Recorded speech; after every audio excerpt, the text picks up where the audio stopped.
Chapter 25. Shiro isn't quite sure how he ended up in this position. Before him stood two individuals, one clearly a servant wielding a shield taller than even he, and the other a girl wearing a strange mystic code, and with auburn hair and orange eyes, much like his own.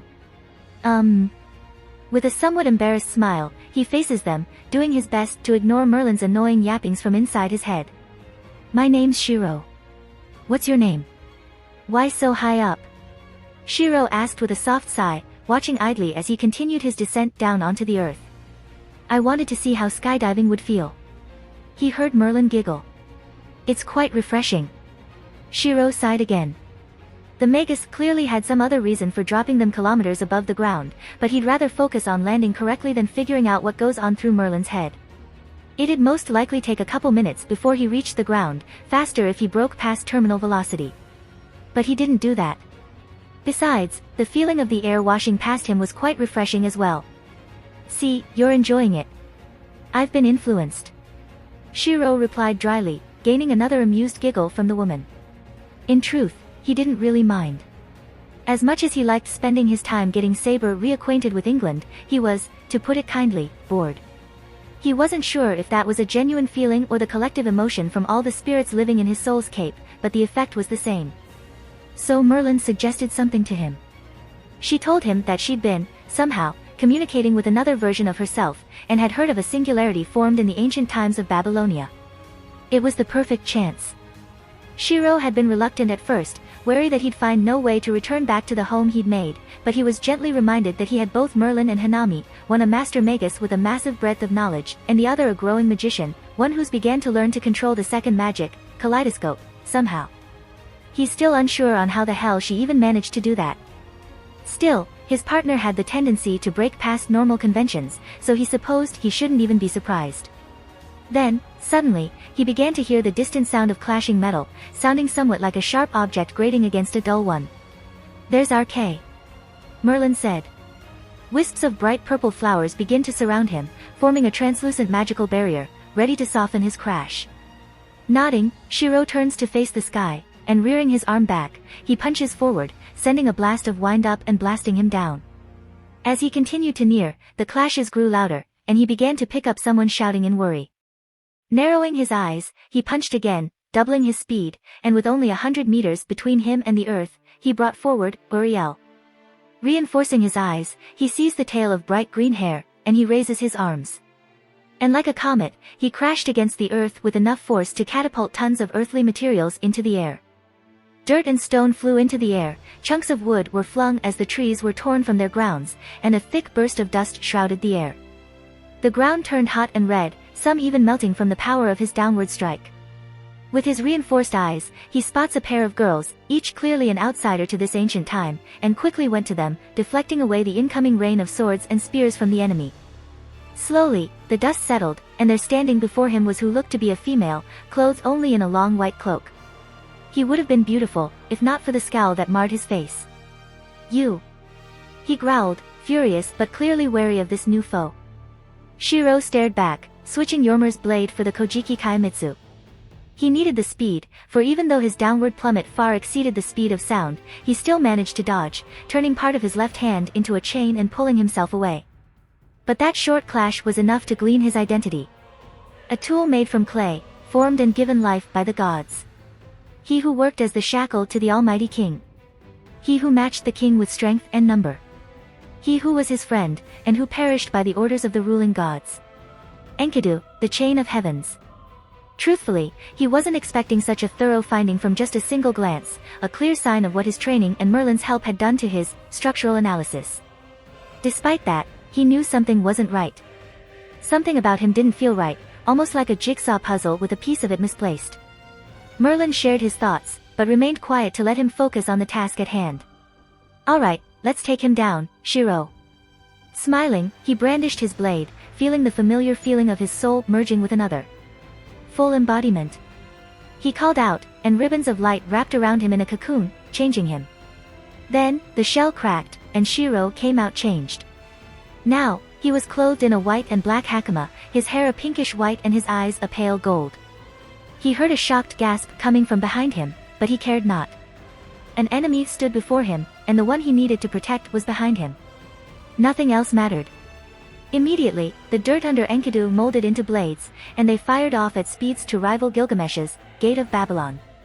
But he was faster. He slipped beneath the rain of blades and swung his sword. Enkidu responded in kind, turning his arm into a sword and meeting his. The earth around them was blown away, but the two remained in place, sword pressed against the other, both eyes staring at one another. Enkidu broke away and sent a powerful kick, but he stepped forward and slammed the butt of his hilt onto it, directing the speeding leg down onto the dirt. He thrust his sword forward, and Enkidu barely managed to morph his other hand into a chain and wrap it around his sword, stopping the blade just inches from his neck. Smiling, he pulled back, pulling his katana from his grasp, but Shiro only took a step back, reared his arm back, and with a reinforced fist he struck at his stomach. A pained gasp left his mouth as he was thrown back, turning his hand into a claw to skid himself to a stop. But the short moment allowed Shiro to close the gap, his pale gold eyes shining as he reared his sword back. Mumyu dash. Enkidu's eyes shot open, surprised by the sudden influx of prana. Sandanzuki. At a singular moment, 3 thrusts were launched, bypassing the laws of space and time. A giant sharp wave of wind shot out from his noble phantasm, uprooting trees and tearing them away. However, Enkidu was nowhere in sight, gone, with only a small sliver of green hair left behind. Did he teleport? Perhaps, but I didn't sense any sort of magical pulse from him. Merlin completed, sounding just as confused. Nevertheless, keep that strand of hair with you. It'll help to track him down. Letting a breath free, he and Okita unmerged, and he bent down to pick up the leftover strand of hair. Tucking it in his pocket, he steeled himself and turned to the 2 girls he'd protected, smiling wryly as he saw the stars shining in the girls' eyes. My name's Shiro. What's your name? Ritsuka Fujimaru, last master of an organization called Chaldeans. Currently traveling to save humanity from certain extinction. Cheerful but determined, both jaded from experience but brimming with naive hope. Mash Kirilite, demi-servant shielder. Fights along and under Ritsuka's commands. Demure and bashful like a flower, but with a fire of determination burning behind her eyes. He'd introduced himself as a demi-servant, much like Mash, summoned under the class of saber and holding within him the spirit of Okita Tsuji. Brought into the ancient time of Mesopotamia by the wizard Merlin to help combat the encroaching phantasmal beasts. Having heard their introductions, he gives his own, and the 2 stares at him with unconcealed wonder. He can't quite help but smile shyly, considering that the picture of himself he'd given isn't close in any manner to what he can truly do.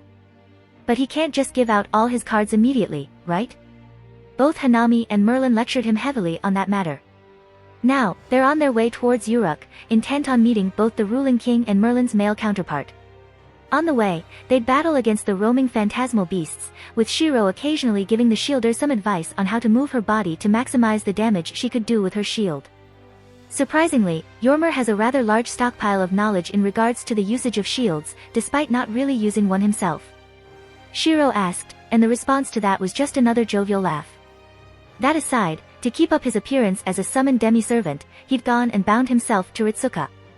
Similar to creating a master-servant bond, but slightly altered, both to fit Ritsuka's rather strange set of command seals and his own strange existence as a faux demi-servant.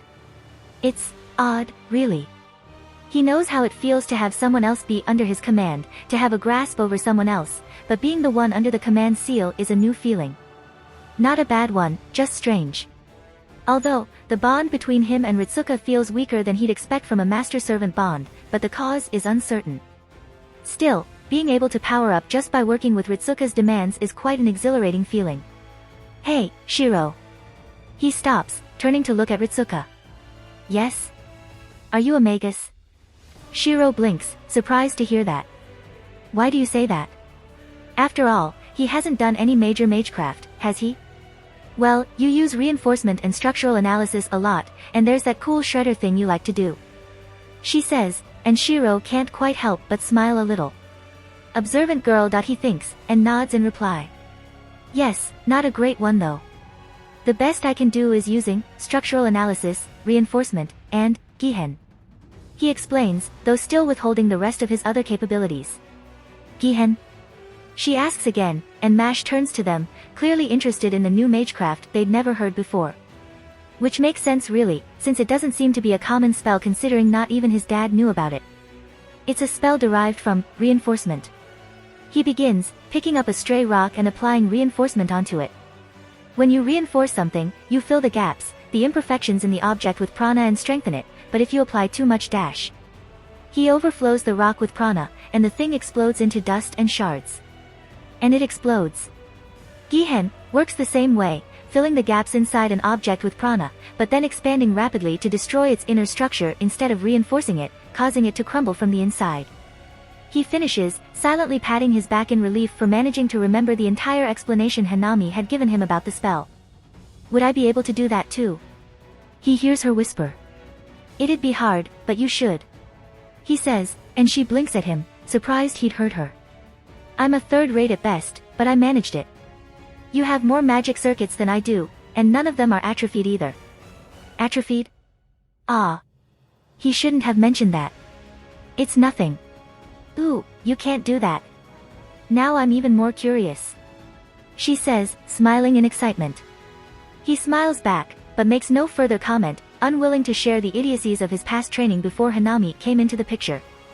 He really should have been dead after cannibalizing his nerves, and it's only because of Avalon that he still lives. Don't be like that, senpai. Mash gently says, giggling as Ritsuka pouts at her, clearly unamused. Shiro watches it all with a small smile. Is there something on my face, Shiro-kun? Merlin, a male Merlin, asks him, tilting his head curiously at him. Shiro blinks, somewhat surprised by the sudden call, but he quickly recovers and looks away. It's nothing, don't worry. He says, sighing internally as he hears his Merlin, or as Merle as she's currently calling herself, giggle. I'm just not used to it. He tries to reason, but his words fall on deaf ears, and Shiro can only sigh. Merlin hums, leaning in far too close for comfort. Worried about meeting the king perhaps? Not really. He says casually, and Ritsuka stops eating from her bowl and looks up to him in slight surprise. Mash blinks and looks to him as well, and even Merlin looks rather surprised at his casual admittance. After all, they are about to meet Gilgamesh, the very first hero of the throne, and perhaps one of the strongest servants ever recorded. Confident are you? It's Gilgamesh, right? A male version of him at least, he adds silently. A king who ruled over Uruk, one who faced against the heavens and went down into the underworld, and one who emerged to understand and rule over mankind. He remembers the confidence of Gilgamesh, of her smile as she spoke with Hanami, and he can't help but smile as well. He'll understand. You sound as if you're familiar with him. Merlin says, clearly intrigued.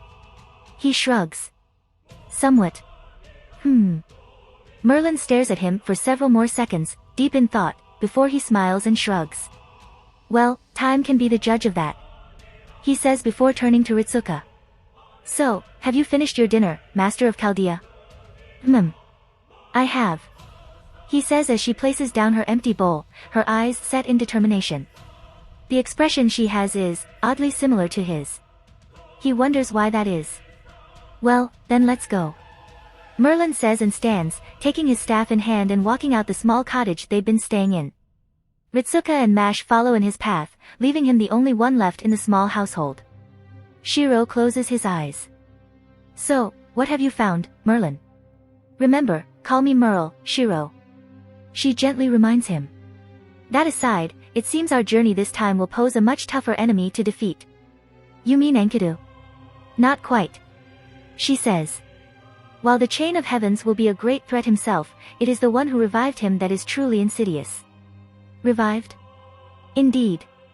The one who brought him back is Tiamat, the dragon god of the seas, one of the primal gods of Mesopotamian legends, and one of the great seven beasts of humanity. Merle explains grimly, and Shiro shivers at hearing the name, flashes of an otherworldly enemy appearing in the front of his mind. Can we beat her? He asks, already knowing the answer. Not currently, and not alone. She says. Unlike Erebus, I fear bringing her to Avalon won't be enough. Erebus was immortal because of its ties to the collective unconsciousness of humanity, but Tiamat is different. Why am I even here if we can't take her down? Are you really asking that? She asks dryly. Is it not a hero's task to overcome a seemingly impossible obstacle? He doesn't respond to that. But, well, he can't quite back away now that he's heard of Ritsuka's convictions now, can he? So, with a small smile, he exits the cottage, leaving the thing truly empty. Fujimaru Ritsuka can't help but shake slightly, playing with her fingers to alleviate some of the building worry in her heart. Silently, she takes a glance at Mash, and the shielder seems just as worried, her eyes snapping from the people and Gilgamesh, the king that sits atop Uruk's throne. She turns again, and she sees Merlin and Shiro. Both are seemingly calm about this, Merlin reading one of the tablets the woman, Siduri if she heard correctly, gave him. Shiro on the other hand seems taken in by the soldiers milling about the room, his eyes flashing a bright greenish blue as he looks around. Wonder what he's doing. Before she can ask however, the man in the king's audience leaves the room, and it's now their turn to meet with the king. Taking a deep breath, Ritsuka steels herself and steps forward, her eyes kept high. I have returned, your majesty. Merlin begins with a bow, smiling as he looks to Gilgamesh. These two are the ones I have informed you with. Last master of humanity, and demi-servant Shielder. Both tied to Chaldea, arriving from the future to save the past. Gilgamesh states, and Ritsuka blinks, surprised he'd known so much about the two. The stars told me so. He answers, somehow having heard the question in her mind. As a king, it is imperative that I hold knowledge over the flow of time. He smiles slightly as he sees the master's jaw drop slightly. Then, he turns to Shiro. However, you are very much an unknown variable, one not even the stars can comprehend. Ritsuka turns to Shiro, who simply shrugs. I'm not sure why myself. My summoning into this time was a rather sudden thing. He says, frowning slightly. Oh. And who is your summoner?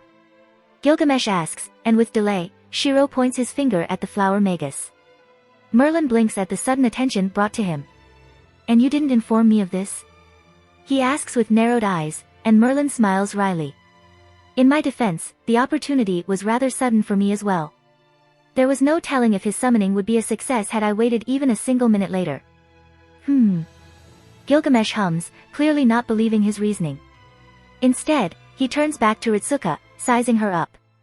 The air around them grows heavy as magical energy begins filling the atmosphere, golden portals glowing by his sides. Leave the room. Yes, sir. Siduri, who'd been standing by his side, bows and turns to leave, the rest of the people in the room following her. Soon, only the king and the four newcomers remain, and he stands. He brings forth a stone book, glowing with golden sigils, and staves of many kinds begin to extend out from the portals behind him. Now, prove your worth, master of Chaldea.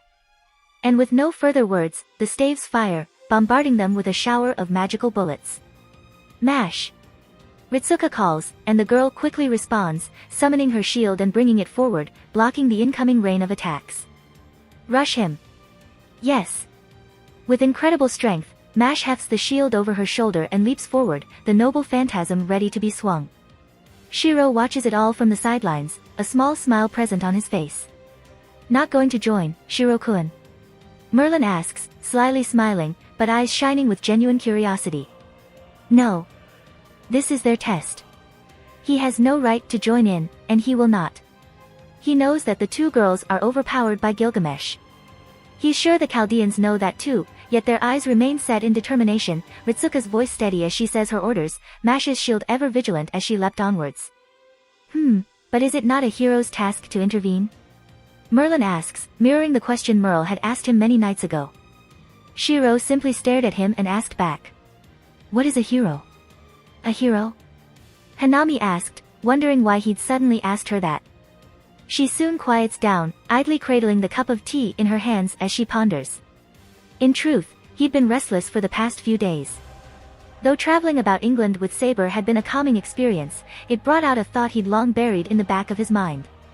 Did this world truly need a hero of justice? He knew that the dream Kiritsugu had passed to him is nothing but a fleeting one. There is no possible way for everyone to be saved. If one is saved, another will be lost. If one wins, another shall face defeat. But as he once more walked through the streets, he saw people milling about, men and women heading for their jobs, children playing and laughing. There is no imminent danger for them, no threat, and even with the growing worry over the recent events left behind after the destruction of the Grail War, the world moved on. Saber was content at seeing just how much everything had grown, but Shiro only grew restless. Was there really any need for a hero? Well, I personally think the entire concept of heroism is flawed in the first place. Hanami said, and Shiro stills. A hero is to others a villain, and vice versa. There is but a fine line separating the two, and there might be no reason for them to be separate at all. Strangely, he finds himself compelled to listen, the rest of the world growing into silent static as only she remained. Consider a thief. He works day and night, laughing as he steals treasures and sells them to make big profits. But then, he throws his costume away and gives all he earned to the hospital, hoping to make a dent in the debt he'd made to save his ailing daughter. A villain he may be to the ones enforcing the law, but to his daughter, and to all who knows of his cause, what else can he be but a hero? She was right. Of course she was. Even someone as gallant and as righteous as Saber isn't freed from such a thing. She's a heralded hero for the people she fought for, but for the men she fought against? She was a monster, one that soaked the earth in their blood. But, well, looking at it using just that perspective won't bear much fruit, right? She suddenly added, looking at him with a smile. What do you mean? A hero means different things to every person. Just as justice has no true concrete meaning, so does a hero. She took a sip of her tea. A hero is whoever you want them to be. It could be your parents, your friends, your instructor, maybe even someone like Taiga, who'd helped you through your everyday life. To me, a hero is an ordinary person, one who simply goes about their days, but one who'll step up in certain circumstances and become extraordinary. She said, finally emptying the cup she'd been holding. Of course, that's only what I think. She added with a laugh, her gaze held towards the stars above, her eyes seemingly looking towards a world beyond this one. But what about you, Shiro? What do you think a hero is? In the end, he couldn't come up with an answer, but Hanami simply smiled and patted his shoulder, coaxing him to return and sleep for the night. And so he did, resting his body as his mind continued to ponder. Indeed, what is a hero? Merlin hums, rubbing his chin. What do you think, Shiro-kun? I don't know. He admits, frowning slightly. Even after many hours spent pondering the question, and listening to many lectures from both Merle and Yormer about it, he still hasn't come to an answer. Well, whatever answer you may come to, I believe it's time to finally rest, no? Ritsuka and Mash over there seem to be struggling to even stay awake. Merlin says, and blinking, Shiro turns to see the battle over. Gilgamesh sits back on his throne, frowning slightly but with no visible evidence of the battle, while Mash is visibly exhausted, having to be supported by a similarly exhausted Ritsuka. Did I really blank out for that long? Immediately, every single individual living in his soul responds with a powerful, yes. Wow. In the deep of night, Ritsuka wakes, the recent battle still ringing in her ears. I have no use for you. Gilgamesh had said, and it hurt her slightly. Siduri had comforted her of course, saying that he simply meant he currently had no need for any extreme actions from the two of them, but it still made her feel hollow. Ritsuka knows she's nothing without the command seals inscribed on her hand. She's not even a real magus, but one that had somehow gotten pulled into this journey across the ages. Sometimes she'd wonder why she was the one to have to journey, why she was saved while the other magi were taken away by that explosion. But such thoughts can be saved after they finish this journey, after they finally face off against the one behind the incineration of humanity. Standing up from the bed, she looks around. Merlin is asleep at the table, the glass he'd been drinking from left half full, Mash is asleep not far from her, in another bed tucked in the corner, and Foe is snuggling with her, the little critter taking in the girl's warmth. Only Shiro is strangely absent. Blinking, she sharpens her senses, trying to hear if he might be anywhere near. She does. She hears the distant sounds of flowing winds, accompanied by the gentle tapping of footsteps against the earth. Gently, she rises from her bed and makes her way to the door, doing her best to not wake the others. Thankfully, she'd gotten some lessons in sneaking from the various assassins she's met through this grand order, so she escapes the small cottage with hardly any trouble. Sighing in relief, she ventures out, following in the direction of where the sounds are coming from. Soon, she reaches a small opening, hidden north from where she'd been sleeping. And there, she sees Shiro. His eyes are closed, and his body relaxed as he moves, changing from one kata to another. The style seems rather familiar, as if she's seen it somewhere before, but the answer escapes her. He moves with grace born from experience, pacing from one stance to another like an elaborate dance. Every move, every strike he makes sends forth a blast of wind, and the dust below him rises with every movement, almost swirling around him. She finds herself silenced. Because under the glow of the moon, with the night sky decorated with thousands of blinking stars, he looks beautiful, almost divine. Ritsuka can feel her muscles ache, wanting to join in, needing to follow the motions of the demi-servant before her. As a budding martial artist herself, she couldn't help but follow through his every motion, her structural analysis, activating in every moment to sear his movements into her memory. Swift yet deadly. Silent yet impactful. Durable but adaptive. Beautiful, isn't it? Ritsuka nearly yelps as she hears Merlin comment from her side. Merlin? She says softly, doing her best not to disturb Shiro. Did I wake you? The magus smiles at her. Don't worry, Ritsuka-chan. I very rarely sleep after all. She blinks. But, you were. A convincing act, was it not? He says, smiling with amusement. Of course, it's not that I do not sleep, but that I simply don't have a need for it. My body runs purely on prana after all. Alright. She's completely forgotten about that actually. Servants don't need to eat, sleep, or sate natural human needs. Wait, then why did so many of the servants she met sleep so much? But that aside, what do you think of him, Ritsuka-chan? He's one of a kind, isn't he?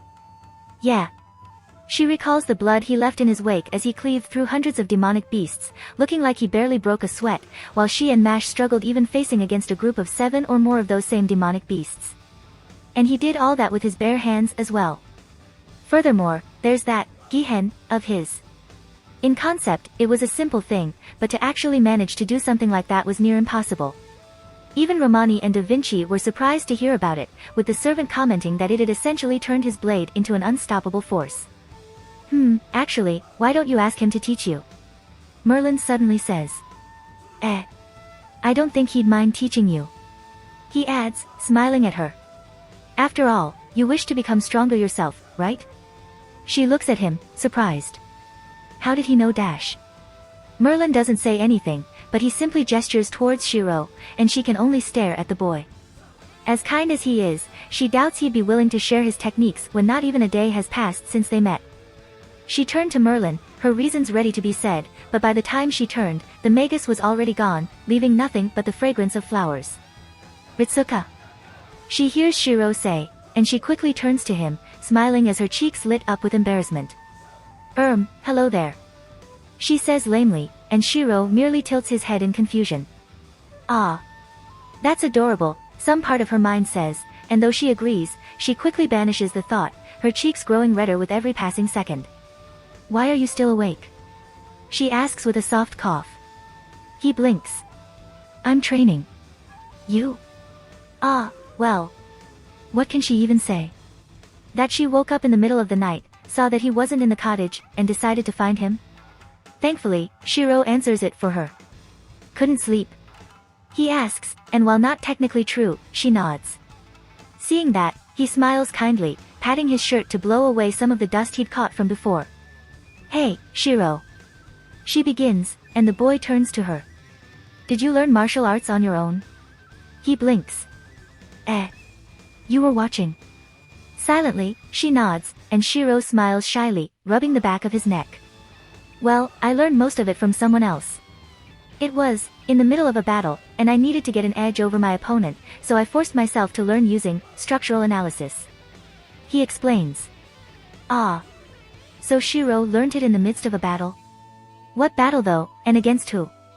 Why ask though? Well, Ritsuka takes a moment to calm herself, and steeling herself, she looks up to him. Can you tutor me? Tutor you? He asks, incredulous. Ah, well, if you don't want to, it's dash. No, it's fine.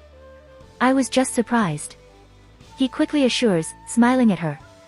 I've always been the one to learn under someone else, so having someone come to me to learn under me is, well, it's a weird feeling.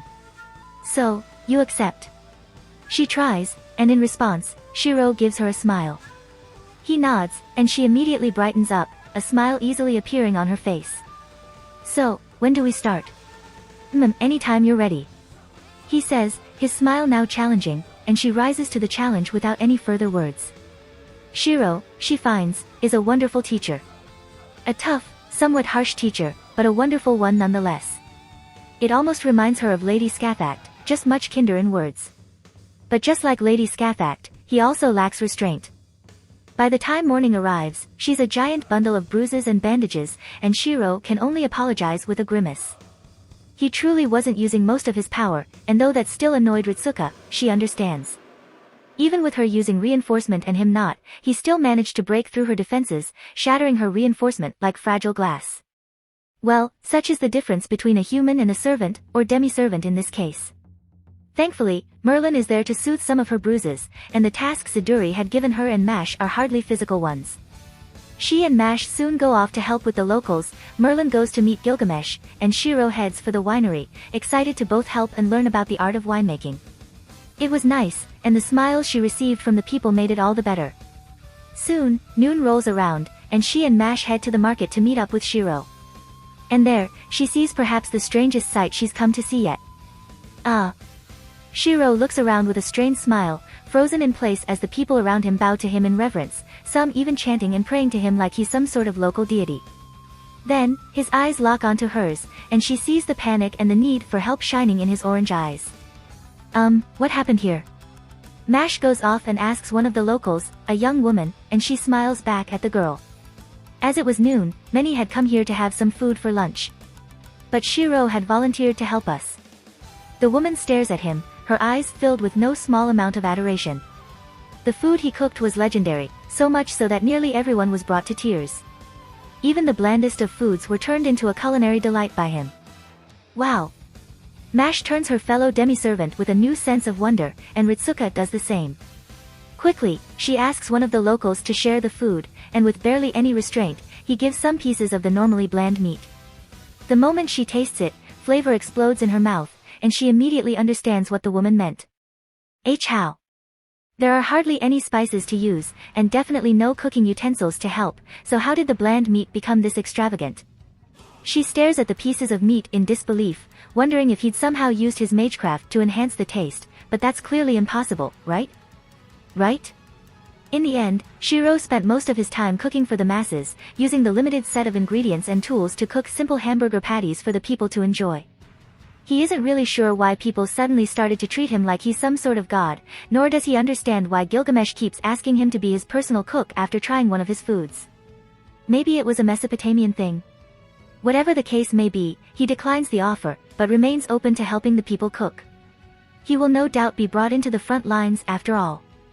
At night, a large group of soldiers return to Uruk, with 3 individuals leading them, each looking far too out of place in this ancient time, and are clearly servants brought from the throne. He soon learns their names.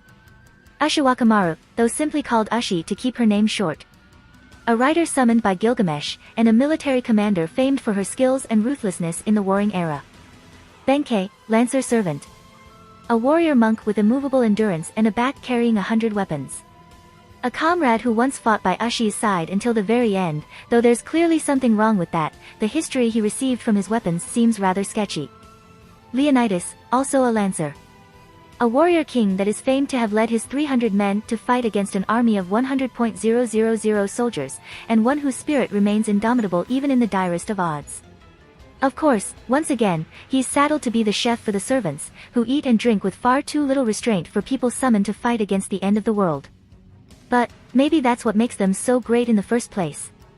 He remains silent for most of the night, mostly discussing things with Merle and Yormer while the world goes on around him. Soon, night falls, Uruk falls asleep, and he goes out to train like he's done for the past couple months. Of course, there's his promise to train Ritsuka, but the girl is still rather bruised from the training the night before, and she's rather tired out from the day, so he leaves her to rest for the night. However, just as he's about to begin his training, a familiar smell makes itself present, one of old, dusty gems and the embers of a dazzling fire. There was only one person such a smell could belong to. It could be a trap, master. Sasaki speaks up for the first time in days, and Shiro frowns. It could be. But it can also be something else. He isn't backing down, and Sasaki swiftly realizes that. Expects it even. Do not worry. I don't intend to dissuade you, master, but please exercise caution. The assassin goes quiet after that. Nodding, he heads in the direction his nose is leading him to. He turns and moves, going from one path to another, before he finally reaches a small clearing with a small water well situated in the center. There, sitting by the edge of the well, is a very familiar girl. Rin? Rin, of whoever this is, turns to him. And squeaks. He almost falls, the sudden sound of surprise and unexpected surprise, especially coming from someone who looks and sounds like Rin. And while he doesn't fall, Rin certainly does, tilting too far and beginning to fall into the well. Thankfully, he is quite fast. One moment he's standing still, then the next he's suddenly beside her, cradling her back and holding from falling into that watery abyss.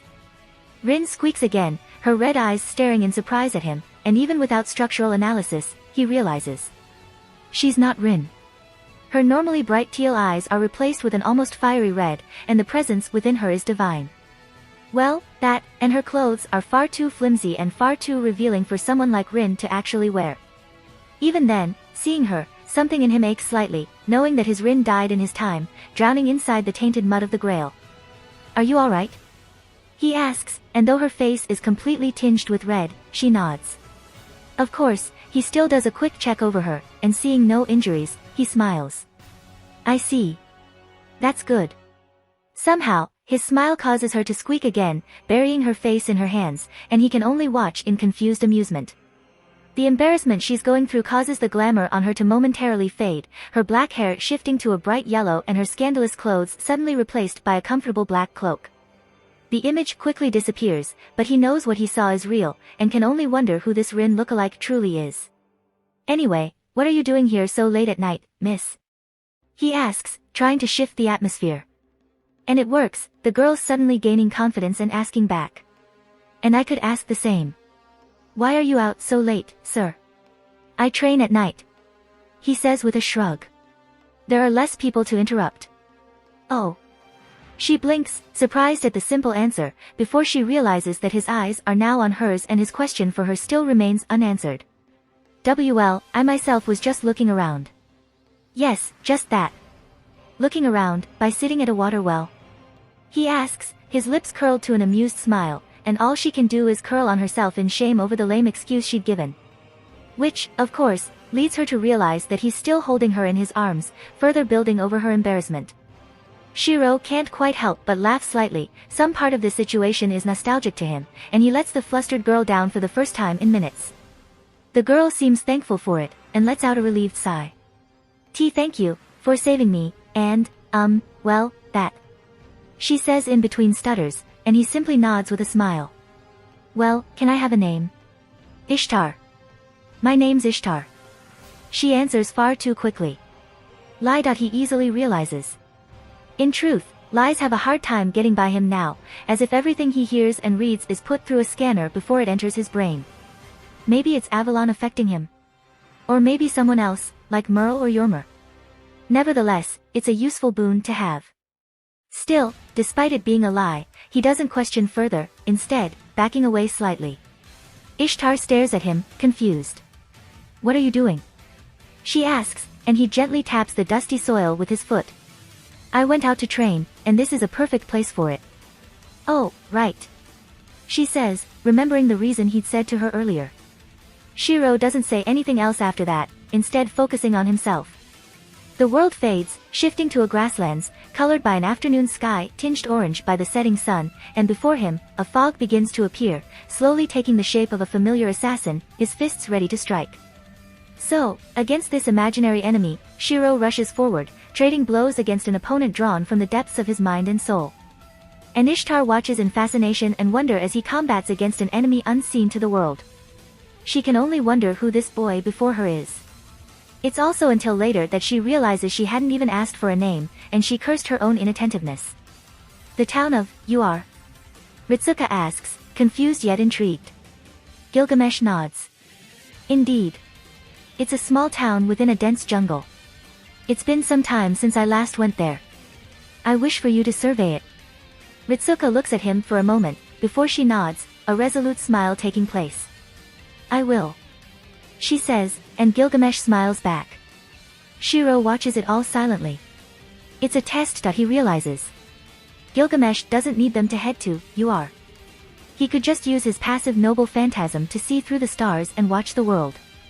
That is what he is famed for, as he is the king that watches from outside, away from humans and gods. Not only that, but Merlin had told him that Gilgamesh had used the Grail to summon 7 servants, all working under his will to protect the last bastion of humanity against the rising tides. Now, only 3 of those servants remained, with 2 other 5 having disappeared when they ventured out towards that jungle. He'd have mentioned this to Ritsuka as they left, of course, it's something he'd usually do, but he stays silent. As Gilgamesh spoke, he noticed the king sending glances towards him, acknowledging that Shiro knows of a truth, or a figment of it, but asking for his silence. That, and Merlin had not so discreetly sent him a telepathic message telling him to conceal his thoughts. Also, Merlin oddly decided to not join them, despite having stated that he'd joined them on their journey just the night before. The Magus is clearly up to something, but what that something is, Shiro doesn't know. Nevertheless, he remains quiet. On their way out of Uruk, the 3 servants they'd met a day ago come to see them off, with Ushi being particularly worried over the Chaldean master. Ritsuka quickly reassures her though, stating that everything will be fine with him protecting her.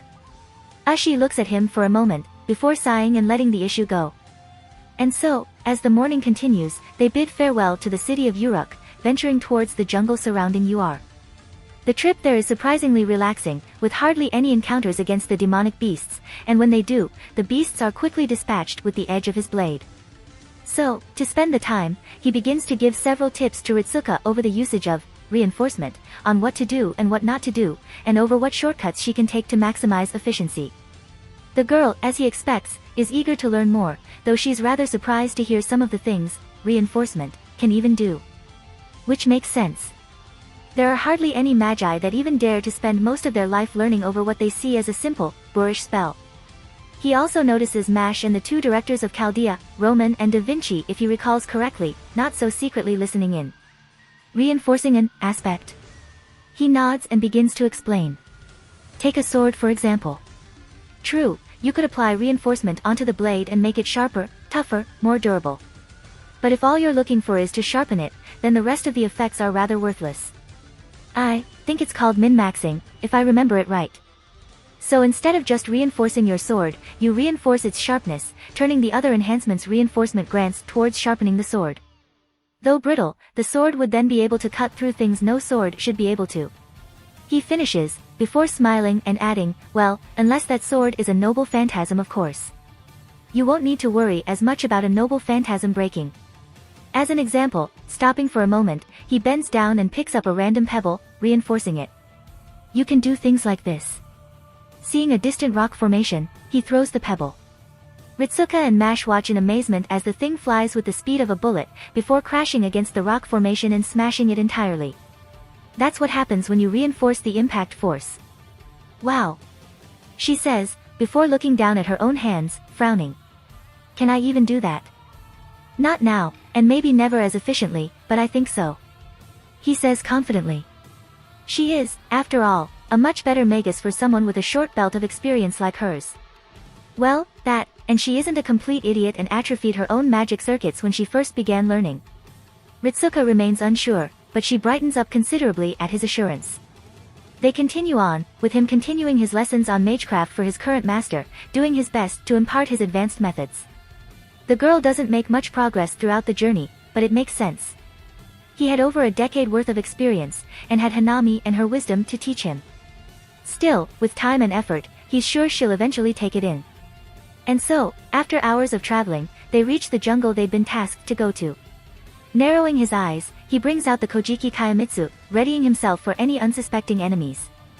Mash does the same and brings out her shield, and Ritsuka stands behind the 2 of them, her commands ready to be spoken at any moment.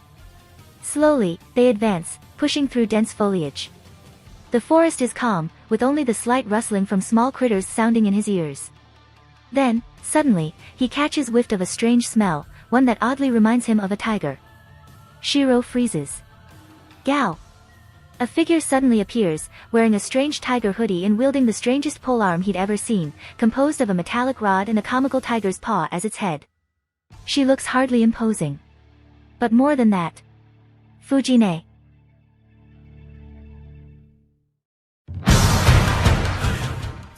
If you like this content, don't forget to like and subscribe. See you later, bye bye.